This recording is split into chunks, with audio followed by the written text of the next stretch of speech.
ഈ പറഞ്ഞ ബിൽ ഗേറ്റ്സിന് വലിയ എഡ്യൂക്കേഷൻ ഇല്ല, മറ്റേ നമ്മുടെ മെസ്സി അല്ലല്ലോ, റൊണാൾഡോയ്ക്ക് എഡ്യൂക്കേഷൻ ഇല്ല, അങ്ങനെ കുറേ ഈ വലിയ വലിയ ആളുകൾക്ക് എഡ്യൂക്കേഷൻ ഇല്ല. അപ്പോൾ ഞാൻ എന്തിനാ പഠിക്കണം? ഇവർക്ക് എഡ്യൂക്കേഷൻ ഇല്ലാതെ ഇവർക്ക് എത്താൻ പറ്റുമെങ്കിൽ നിങ്ങൾക്ക് എത്താൻ പറ്റുന്ന ആരുടെ വീഡിയോ കണ്ടിട്ട് ഇവന് പഠിക്കില്ല. അതായത് ഇതാണ് ഈ അനാവശ്യമായ മോട്ടിവേഷൻ ഇത് കൊടുക്കുന്നതുകൊണ്ടുള്ള ഒരു പ്രത്യേകത, ഒരു പ്രശ്നം എന്ന് പറയുന്നത്. പിള്ളേരാണ് ഏറ്റവും കൂടുതൽ പെട്ടുപോകുന്നത്. പറഞ്ഞ അഡൽസും പെട്ടുപോയിട്ടുണ്ടെങ്കിൽ കുട്ടികളുടെ അവസ്ഥ ഒന്ന് ആലോചിച്ച് നോക്കി. അനാവശ്യമായി എന്നെ പ്രോത്സാഹിപ്പിച്ച് പല തവണ കുഴി ചാടിച്ചിട്ടുള്ളവനാണ് നീ. നിനക്ക് ആത്മവിശ്വാസം തരുന്നത് എന്റെ തെറ്റല്ലേ? എടാ, കഴിവില്ലാത്തവനോട് കഴിവില്ല എന്ന് തുറന്നു പറഞ്ഞവനാണ് യഥാർത്ഥ സുഹൃത്ത്.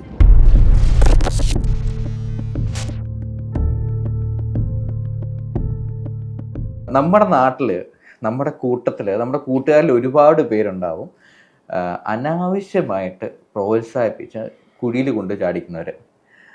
അവർ വളരെ വളരെ പ്രശ്നക്കാരാണ്. ഒരുപക്ഷെ നമുക്ക് ആർക്കും മനസ്സിലാവില്ല അവർ നമ്മളെ പ്രോത്സാഹിപ്പിക്കുകയാണോ അതോ നമ്മൾ കുഴി ചാടിക്കണോ. ഒരുപക്ഷെ ഈ പ്രോത്സാഹിപ്പിക്കുന്ന ആൾക്കും അറിയില്ല ഇയാൾക്കൊരു പണി കൊടുക്കുക എന്നുള്ളത്. എന്ത് തോന്നുന്നു? നമ്മുടെ എങ്ങനെയും അങ്ങനെ പണി കിട്ടിയിട്ടുണ്ടോ? എനിക്ക് പണി കിട്ടിയിട്ടില്ല, പക്ഷേ നമ്മൾ പല സ്ഥലത്തും ഇങ്ങനെ പെട്ടുപോകാൻ സാധ്യത ഉള്ള സമയത്ത് ഞാൻ പിന്നെ ഊരി പോന്നിട്ടുണ്ട്. കാരണം അത് ഇപ്പോൾ ഈവൻ എവിടെ നോക്കിയാലും നമുക്ക് മോട്ടിവേഷൻ്റെ ടോക്കുകളും ഇൻ്റർവ്യൂസും ഞാൻ ഇഷ്ടം പോലെ ഉണ്ട്. ശുഭദിന അങ്ങനെ ഒരുപാട് കാര്യങ്ങളുണ്ട്. അല്ല, ഇത് കേട്ട് ഞാൻ പറഞ്ഞില്ല, ഇത് കേട്ടിട്ട് ബിസിനസ്സൊക്കെ ചെയ്ത് ഭയങ്കരമായ പരാജയപ്പെട്ട ആളുകളുണ്ട്. അതായത് ഒരുപാട് ഫണ്ടൊക്കെ കൊണ്ട് ചാടിക്കും. അറിവില്ലാത്തൊരു മേഖലയ്ക്ക് നീ പോയി ചെയ്യടാ, ഞാനില്ലേ കൂട്ടത്തിൽ പറഞ്ഞിട്ട് ഇതിങ്ങനെ ചെയ്താൽ മതി എന്ന് പറഞ്ഞിട്ട് ഫണ്ടൊക്കെ കൊണ്ടുപോയി മുടക്കി അവസാനം പെട്ടുപോയി എത്രയോ കോടികളുടെ നഷ്ടം വന്ന ആൾക്കാരുണ്ട്. അപ്പം ഞാനിത് എൻ്റെ അനുഭവത്തിൻ്റെ പറ്റി പറയുന്നതാണ്, തെറാപ്പിക്ക് വന്ന ആളുകളുടെ ഒരു എക്സ്പീരിയൻസ് കൊണ്ട് പറയുന്നതാണ്. അപ്പോൾ ഒരു കാരണവുമില്ലാതെ ഒരുത്തൻ നമ്മൾ മോട്ടിവേറ്റ് ചെയ്യുന്നുണ്ടെങ്കിൽ പിന്നെ എന്തെങ്കിലും ഒരു ഉദ്ദേശം ഉണ്ടായിരിക്കും. ഒന്നുകിൽ ഈ വ്യക്തിക്ക് ഇതിനെപ്പറ്റി ഒന്നും അറിയില്ലായിരിക്കും. അപ്പോൾ എവിടെ നിന്നൊക്കെയോ കിട്ടിയൊരു ഇൻഫർമേഷൻ വെച്ച് മറ്റുള്ളവർക്ക് പറഞ്ഞു കൊടുക്കുന്ന. ഇപ്പോൾ നമ്മളിപ്പോൾ ഒരു ഗതി കിട്ടി നിൽക്കുന്ന സമയത്താണ്. അപ്പോൾ ഉദാഹരണം നമ്മൾ അപ്പോൾ ഒരു ഡു ഓർ ഡൈ സിറ്റുവേഷൻ നിൽക്കുക. ആ സമയത്ത് ആരെന്ത് പറഞ്ഞാലും നമ്മൾ വിശ്വസിക്കും. അപ്പോൾ അതൊരു വേദവാക്യമായിട്ട് എടുക്കും. അപ്പോൾ ഇതാണ് അൺവാണ്ടഡ് മോട്ടിവേഷൻ എന്ന് പറഞ്ഞ സമയത്ത് നമുക്ക് ഫീൽ ചെയ്യുന്നത്. അപ്പോൾ പെട്ടെന്ന് ചാടി വിശ്വസിക്കും. പിന്നെ അത് നമ്മൾ എന്താണോ ചെയ്യുന്നത്, പിന്നെ നമുക്ക് നമ്മുടെ കോൺഷ്യസ് മൈൻഡിൽ അതില്ല.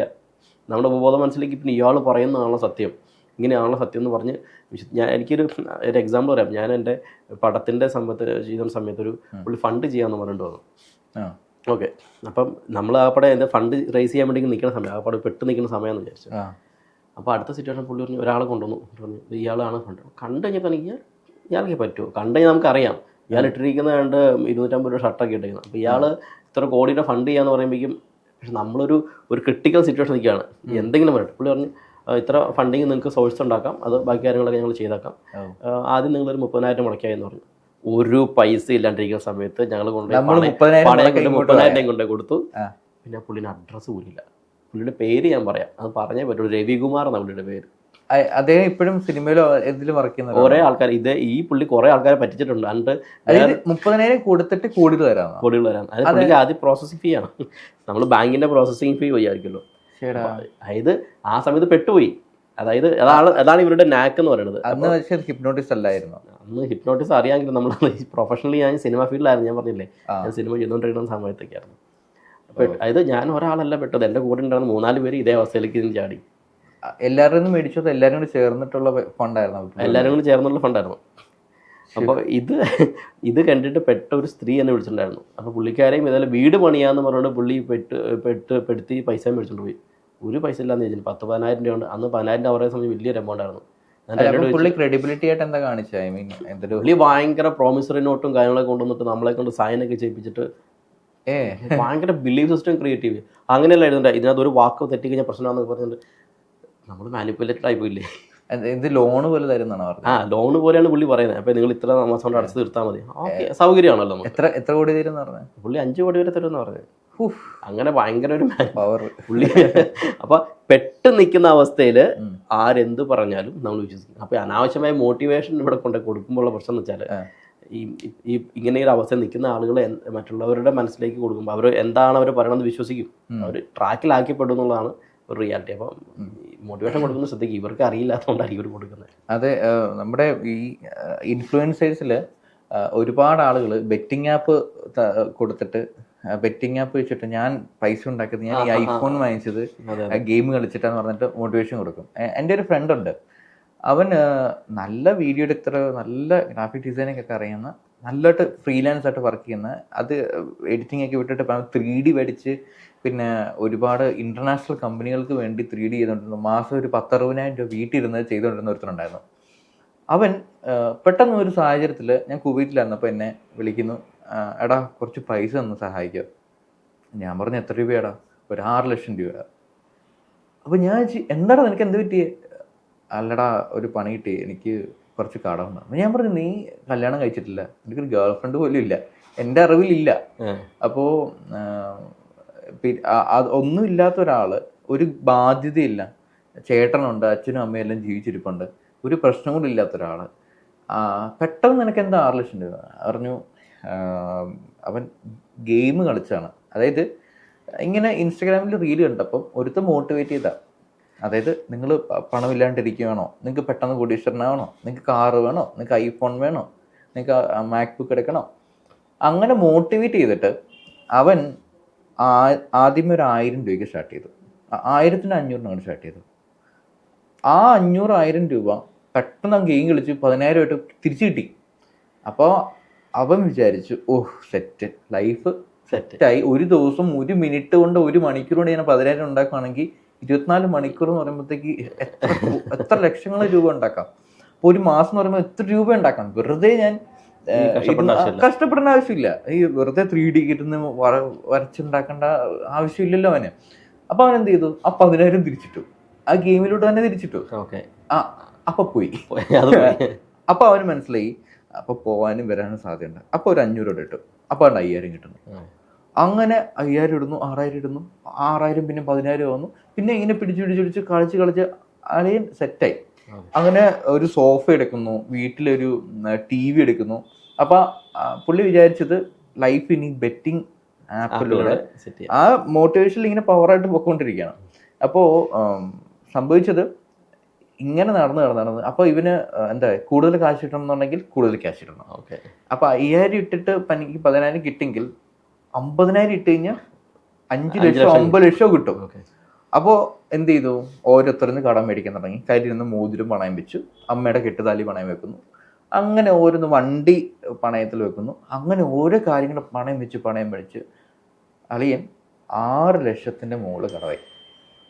സീരിയസ്ലി പറഞ്ഞു കഴിഞ്ഞാൽ ഡിപ്രഷൻ്റെ ഏറ്റവും പീക്ക് ലെവലിലെത്തി. 6 ലക്ഷവും ബെറ്റിംഗ് ആപ്പ് അവർ കൊണ്ടുപോയി. കേസ് പോലും കൊടുക്കാൻ പറ്റില്ല. എന്ത് ചെയ്യാൻ പറ്റും? ഇവൻ തന്നെ കൊണ്ടുപോയി പൈസ ഇട്ട് കളിച്ചു. അതായത് അവൻ വിചാരിച്ചത് അങ്ങനെ സംഭവിക്കുന്നത്. അതുപോലെ തന്നെ പാലക്കാട് എൻ്റെ ഒരു അറിയാവുന്നൊരു ഒരാളുടെ ഹസ്ബൻഡ്, പുള്ളിക്കാരൻ വീട് ഇതുപോലെ തന്നെ കൊണ്ടുവച്ചു. നമ്മൾ സ്റ്റോക്ക് മാർക്കറ്റൊക്കെ ആണെങ്കിൽ പിന്നെയും നമുക്ക് പറയാം ലീഗൽ. ബെറ്റിംഗ് ആപ്പിലൊക്കെ കൊണ്ടുവെക്കാം.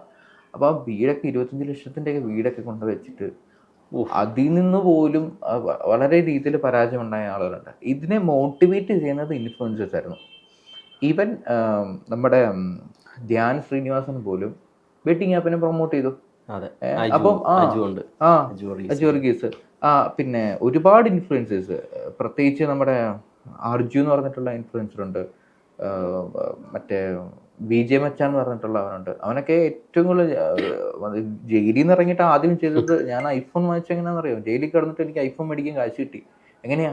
ഞാൻ ബെറ്റിംഗ് ആപ്പ് വെച്ചിട്ട് വെറും ജസ്റ്റ് ഡൗൺലോഡ് ചെയ്യുക, വെറും 1 രൂപ ഇട്ടിട്ട് കളിക്കുക. ചറപറ കാശാണ് ഇതിനകത്ത്, വലിയ ഇതൊന്നുമില്ല. എന്താ കളിക്കുന്നത്? ലൂഡോ, പന്തെറിയുന്നത്, ബോൾ എറിയുന്നത്, അങ്ങനത്തെ ഗെയിമുകൾ മാത്രം. അതിനകത്ത് ഒന്നും റിസ്ക് ഇല്ല എന്ന് പറഞ്ഞിട്ട് അവർ വലിയ വാഗ്ദാനങ്ങളെ കാണിച്ച് മോട്ടിവേറ്റ് ചെയ്ത് ഇവരെ കൊണ്ട് ആപ്പ് ഡൗൺലോഡ് ചെയ്ത് ഞാൻ അഡിക്റ്റ് ആവില്ല ഇതെല്ലാം അറിഞ്ഞിട്ടും ഇതൊക്കെ മനസ്സിലാക്കിയിട്ടും അഡിക്ഷൻ ഉണ്ടാവുന്നു, ഇതിന് പൈസ നഷ്ടം ഉണ്ടാവുന്നു ഒക്കെ അറിഞ്ഞിട്ടും ഞാൻ അഡിക്റ്റ് ആവില്ല, എനിക്ക് അതിന് ആത്മവിശ്വാസം എന്ന് പറഞ്ഞിട്ട് കളിക്കും, അഡിക്റ്റ് ആവും, പണി കിട്ടും, എന്നിട്ട് ലൈഫ് നശിക്കും.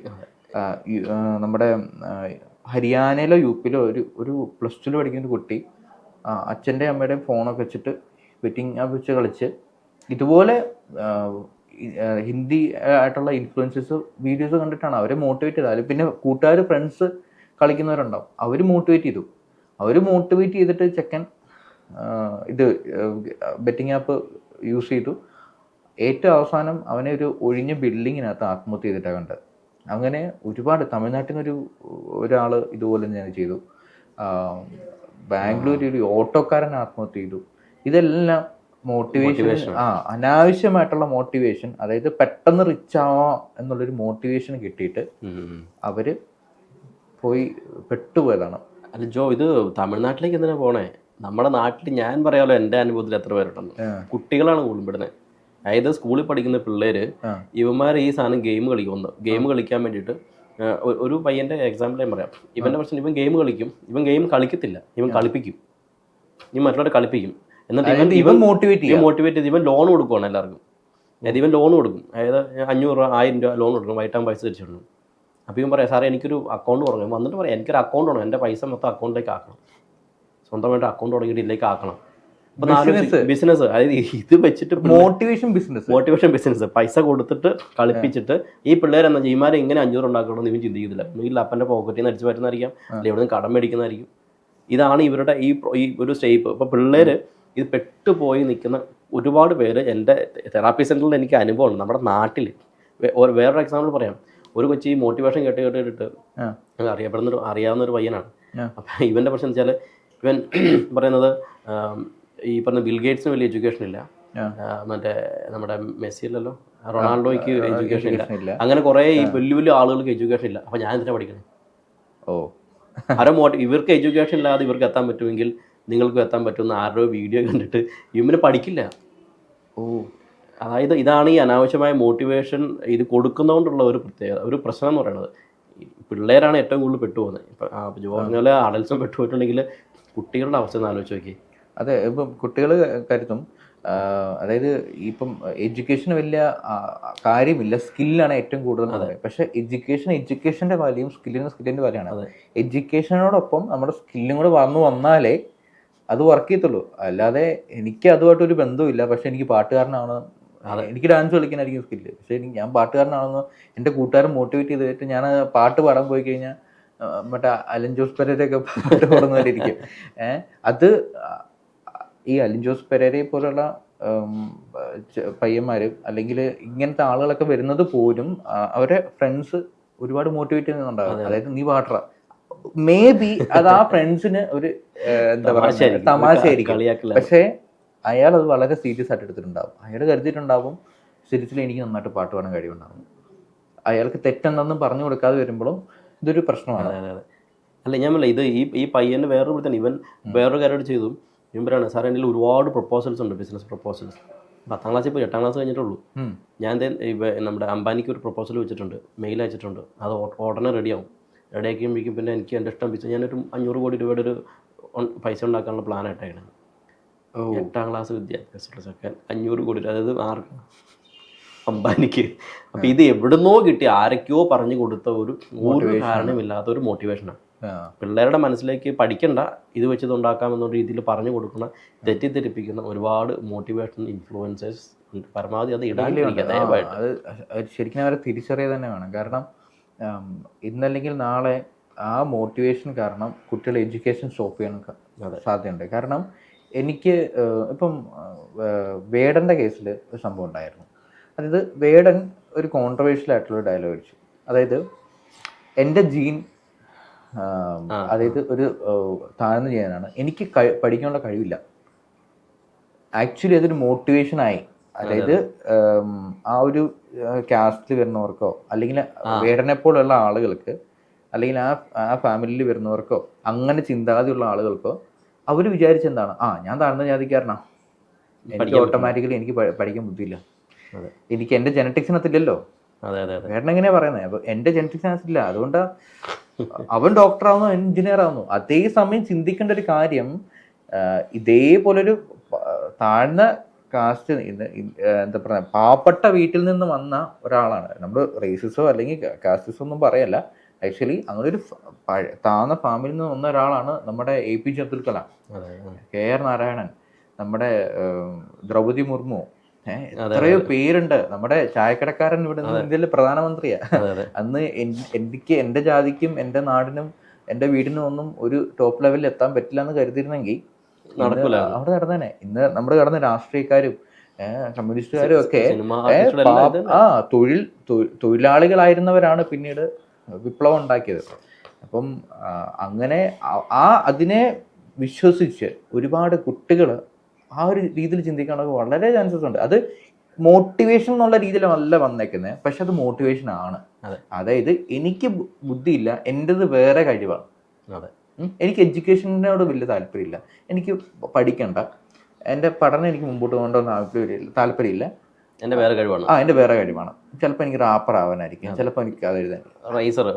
അതായത് സീരിയസ്ലി സ്കില്ലുണ്ടെങ്കിൽ അതിനെ വളർത്തിയെടുക്കുക തന്നെ ചെയ്യണം. But at the same time education is also important. അതെ അതെ. അല്ല ഞാൻ പറഞ്ഞത് ഇപ്പം ഇനി അനാവശ്യമായ മോട്ടിവേഷൻ ഇവർ മാത്രമല്ല. ഇപ്പം ഇപ്പം ഗെയിമിംഗ് അല്ലേ. ഇപ്പം ഞാൻ പറയാം, എനിക്ക് 2-3 നമ്മുടെ SIമാർ, അപ്പോൾ 2 സാർമാർ തന്നെ വിളിച്ചിട്ടുണ്ടായിരുന്നു. അപ്പോൾ ഇവർ പറയുന്നത് ഇവരുടെ ഇപ്പോൾ കേസുകളിലാണെങ്കിലും എസ്പെഷ്യലി നമ്മുടെ സ്റ്റേഷനിൽ വരുന്ന ഒരുപാട് കേസുകളിൽ കുട്ടികളാണ് കൂടുതലും പെടുന്നത്. അതിൽ കൂടുതലും ഗെയിം കളിച്ച് ഞാൻ ഈ പറഞ്ഞ പോലെ പൈസ ലോണ്ടർ ചെയ്ത് ഗെയിം കളിക്കുന്ന കേസുകളാണ്. അപ്പോൾ ഇവർ കറക്ഷന് വേണ്ടിയിട്ട് ചില തെറാപ്പിക്ക് വേണ്ടിയിട്ട് നമ്മുടെ അടുത്തേക്ക് റെഫർ ചെയ്യും. ഞാൻ ഇതിൻ്റെ അനുഭവത്തിൽ പറയുന്നത് കാരണം വെച്ചാൽ ഇത് ഇപ്പോൾ നമ്മുടെ നാട്ടിൽ ഈ പറഞ്ഞ യൂട്യൂബിൽ അല്ലെങ്കിൽ ഗൂഗിളിൽ സെർച്ച് ചെയ്താൽ തന്നെ ഇപ്പോൾ നമ്മുടെ ഇൻസ്റ്റയിലാണെങ്കിലും ഒരുപാട് ഈ ആപ്ലിക്കേഷൻസ് ഉണ്ട്, ഗെയിമിംഗ് ആപ്ലിക്കേഷൻസ്, ബെറ്റിംഗ് ജോ പറഞ്ഞ പോലെ. ഇതിലേക്ക് ചെന്ന് ചാടുന്ന പിള്ളേർ അനാവശ്യമായ മോട്ടിവേഷൻ കൊണ്ടുതന്നെയാണ്. അപ്പോൾ അത് ഒരു തലമുറയുടെ മൊത്തം തച്ചുടയ്ക്കുന്ന രീതിയിലാണ്. നന്നായിട്ട് പഠിക്കുന്ന ഒരു അടുത്ത ദിവസം വരുന്നുണ്ട് ഒരു കുട്ടി, നന്നായിട്ട് പഠിക്കുന്ന ഏറ്റവും ടോപ്പായിരുന്ന കുട്ടി, അതായത് 10ാം ക്ലാസ് കഴിഞ്ഞപ്പോഴേക്കും ഫുൾ ഡൗൺ ആയി തീർന്നു. കാരണം വെച്ചാൽ അവൻ ഫുൾ ടൈം ഫോണ് ഗെയിം അമ്മയുടെ നിന്ന് പൈസ മേടിച്ചുകൊണ്ടിരിക്കുകയാണ്. അതെ അതെ. എൻ്റെ ഒരു പരിചയത്തിലൊരു കുട്ടിയുണ്ട്, അവൻ പഠിക്കാനൊക്കെ കഴിവുള്ളതാണ്. ബട്ട് ഈ തൊപ്പി അങ്ങനെയുള്ള ഗെയിമേഴ്സിനെ കണ്ടിട്ട് ഈ കാലത്തിൽ അപ്പോൾ ഈ പയ്യനും ഗെയിം കളിക്കും. അപ്പോൾ അവൻ്റെ വിചാരം എനിക്ക് തൊപ്പിയാകാൻ പറ്റും, എനിക്ക് ഈഗിൾ ഗെയിമിങ് ആകാൻ പറ്റും. അങ്ങനെ ഒരുപാട് ഗെയിമിംഗ് ചാനലുകൾ നടത്തുന്ന ആളുകൾ അവർ കോടികൾ ഉണ്ടാക്കുന്നു. അപ്പോൾ എനിക്കും ഗെയിം കളിക്കാൻ ഇഷ്ടമാണ്, അപ്പോൾ എൻ്റെ സ്കില്ല് എഡ്യൂക്കേഷനിലല്ല, അങ്ങനെ ചിന്തിക്കുന്നുണ്ട്. കാരണം കുട്ടികൾ കാണുമ്പോൾ എന്താണ്, തൊപ്പിയൊക്കെ ഭയങ്കര ലൈവ് വരുന്നു, ഗെയിം കളിക്കുന്നു, അല്ലെങ്കിൽ സായിപ്പ് പൈസ ഉണ്ടാക്കുന്നു, അങ്ങനെ ഒരുപാട് കാര്യങ്ങൾ അവർ ചിന്തിക്കുമ്പോൾ അവർ മനസ്സിലാക്കേണ്ടത് ആയിരക്കണക്കിന് ഇതുപോലെ ആളുകൾ വന്നിട്ട് അതിൽ 2-3 പേരാണ് സക്സസ് ആയത്. ഒരുപാട് പേര് ഗെയിം കളിക്കുന്നുണ്ടല്ലേ, നമുക്കറിയാവുന്നത് 1-2 പേരൊക്കെ, അല്ലെങ്കിൽ ഒരു 5 പേരെ നമുക്ക് കൂടുതൽ അറിയാൻ പറ്റത്തുള്ളൂ. ബാക്കിയുള്ളവർ ഇപ്പോഴും ആ പഴയ അവസ്ഥ തന്നെയാണ്. അവർക്ക് സബ്സ്ക്രൈബേഴ്സ് ഇല്ല, അവർക്ക് പണമില്ല, അവർ ഗെയിം കളിച്ചുകൊണ്ട് തന്നെ ഇരിക്കുന്നു, പക്ഷേ അവരുടെ ലൈഫ് നശിച്ചുകൊണ്ട് തന്നെ ഇരിക്കുകയാണ്. അല്ല, സക്സസ് എന്ന് പറയാൻ പറ്റില്ലല്ലോ. അതായത് ഒരു റേഷ്യോ കഴിയുമ്പോൾ പിന്നെ താഴെ പോകാനുള്ള സാധ്യതകളും എല്ലാം ഒരു ട്രെൻഡ് അനുസരിച്ച് പോകുന്ന കാര്യം. ഇപ്പൊ പിള്ളേര് പെട്ടുപോകുന്ന വെച്ചാൽ ഇതുകൊണ്ട് ജീവിതം ഇഷ്ടം പഠിക്കണ്ടല്ലോ, അതാണ് പഠിക്കണ്ട, ഫ്രീ ആണ്, ഞാൻ ഫ്രീ ആയിട്ട് നടക്കാം, എനിക്ക് പെട്ടെന്ന് സെറ്റിൽ ആവാം. അതെ, അത് ആ ഒരു ഏജിന്റെ എൻജോയ്മെന്റ് കൂടുതലാണ്. അതെ, ആ ഒരു ഏജിന്റെ ഒരു പ്രത്യേകതയാണ് കേട്ടോ. അപ്പൊ നമ്മളത് പേരൻസുകൾ പ്രത്യേകമായിട്ട് സൂക്ഷിക്കേണ്ട കാര്യം വെച്ചാൽ ഇത്തരം കുട്ടികൾ ഇപ്പൊ പേരൻസ് ഗെയിം കളിക്കാൻ വേണ്ടി ഫോൺ കൊടുക്കുകയും അല്ലെങ്കിൽ ടാബ് മേടിച്ച് കൊടുക്കുന്ന പേരൻസ് ഉണ്ട്. അപ്പൊ അവർ അറിയുന്നില്ല ഈ പിള്ളേർ ചെന്ന് ചാടുന്നത് ഈ അവസ്ഥയിലാണെന്നുള്ളത്.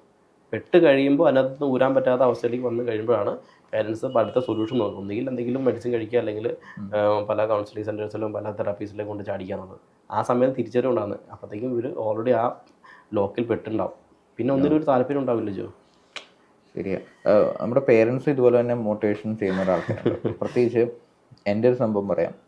ഞാൻ BCA ഡ്രോപ്പ് ഔട്ട് ചെയ്ത, ഇയർ കംപ്ലീറ്റ് ചെയ്തു, ബട്ട് എക്സാംസ് എല്ലാം എഴുതിയെടുത്തില്ല. ഞാൻ BCA കയറാൻ വേണ്ടി ഒരു കാരണമുണ്ട്. എൻ്റെ പപ്പയും അമ്മ വിചാരിച്ചിട്ടുണ്ടായിരുന്നു, എൻ്റെ ചർച്ചിൽ കുറച്ച് പേര് MCAക്കാരുണ്ടായിരുന്നു, അവർക്ക് അമേരിക്കയിൽ ജോലിയൊക്കെ ആയി സെറ്റിലായി. അപ്പം ഇവർ ചാർജായി ഇത് കണ്ടപ്പം. അപ്പോൾ എൻ്റെ മോനെയും ഇത് ചെയ്ത് കഴിഞ്ഞാൽ പിന്നെ നമ്മളെ മോട്ടിവേറ്റ് ചെയ്യില്ല. അത് നിന്നെക്കൊണ്ട് പറ്റും, നിനക്ക് കഴിവുണ്ട്, ബാക്കിയുള്ള പിള്ളേരെ പോലല്ല, നിൻ്റെ കസിൻസിനെ വെച്ച് നോക്ക്, നിനക്ക് പ്രത്യേകിച്ച് നല്ല കഴിവുണ്ട്. ഇതിനോട് എനിക്ക് താല്പര്യമില്ല. ബട്ട് ഈ പറഞ്ഞ് ഏറ്റവും അവസാനം എന്നെ അവിടെ കൊണ്ട് ചേർത്തു. കുറേ നാൾ കഴിഞ്ഞ് കുറച്ചുകൂടെ മെച്യൂരിറ്റി ലെവലൊക്കെ മാറിക്കഴിഞ്ഞപ്പോഴത്തേക്ക് റിയലൈസേഷൻ വന്നു, എനിക്ക് പറ്റിയ പരിപാടിയല്ല, എനിക്ക് ഇച്ചിരി ക്രിയേറ്റീവ് ഫീൽഡാണ്. കളേഴ്സും ക്യാമറയും ടെക്നോളജിയും പുസ്തകങ്ങളും എഴുത്തും വായനയും ഇതൊക്കെയാണ് എൻ്റെ കൂടുതൽ താല്പര്യങ്ങളെന്ന് എനിക്ക് മനസ്സിലായപ്പോൾ ഞാൻ അവിടുന്ന് സ്കിപ്പ് ചെയ്തു. പണവും സമയവും എല്ലാം നഷ്ടം. പേരൻസും നമ്മളെ മോട്ടിവേറ്റ് ചെയ്യുന്നതിൽ ഒരു കുറവില്ല. ഈ പ്രത്യേകിച്ച് സരിഗമ പോലുള്ള മ്യൂസിക് ഷോകളിലൊക്കെ വളരെ വൾഗറായിട്ട് പാടുന്ന ആളുകളുണ്ടാവും. അവരൊക്കെ വരുന്നത് പോലും ഫാമിലിയും ഈ എന്താ പറയാ അലിൻ ജോസ് പെരയുടെ കാര്യം എന്തായാലും നമ്മൾ പറഞ്ഞല്ലോ. അപ്പോൾ അദ്ദേഹത്തിൻ്റെ ഫാദറും ഏകദേശം അതേപോലെ തന്നെ സംസാരിക്കുന്നത്. ഇത് ക്രിട്ടിസൈസിലെടുക്കാം, അത് നമ്മൾ കളിയാക്കാൻ വേണ്ടിയല്ല, ഒരു ക്രിട്ടിസൈസിങ് ആയിട്ട് തന്നെയാണ് പറയുന്നത്. അതായത് അലിൻ ജോസിനെ കണ്ടിട്ട് അച്ഛനും അമ്മയും എന്താ പറഞ്ഞു കൊടുക്കാത്തെന്ന് വിചാരിച്ചു. അപ്പം അലിൻ ജോസിന് അച്ഛനെ കണ്ടപ്പം പുള്ളിയും സെയിമാണ്. പുള്ളി ഇതുപോലെ തന്നെ പാട്ട് പാടുക, ഡാൻസ് കളിക്കുക, പുള്ളിയും ഏകദേശം അതേ മൈൻഡ് സെറ്റാണ്. അപ്പം അവർക്കത് തെറ്റാണെന്ന്, അതൊരു ആളുകൾ അവരെ അതായത് അവരെ ജോക്കറിനെ പോലാണ് കാണുന്നുള്ളത് ഇതുവരെ മനസ്സിലായിട്ടില്ല. അവര് ശരിക്കും ഭയങ്കര ഫേമസ് ആണെന്നോ, അവര് ഒരു കല്യാണത്തിനൊക്കെ എനിക്ക് 5000 രൂപ നീ ഒരു കല്യാണത്തിനൊക്കെ വന്ന് പാട്ട് പാടാം, ഡാൻസ് കളിക്കുന്നൊക്കെ അവര് റേറ്റ് ഒക്കെ പറയാം. സീരിയസ്ലി ഒരു പ്രൊഫഷണൽ സിംഗേഴ്സിനെയൊക്കെ പറയുന്ന പോലെ അവർ പറയാം. അപ്പൊ അവരുടെ വിചാരത്തില് ആക്ച്വലി അവരെ ആരോ മോട്ടിവേറ്റ് ചെയ്തിട്ട് അങ്ങനെ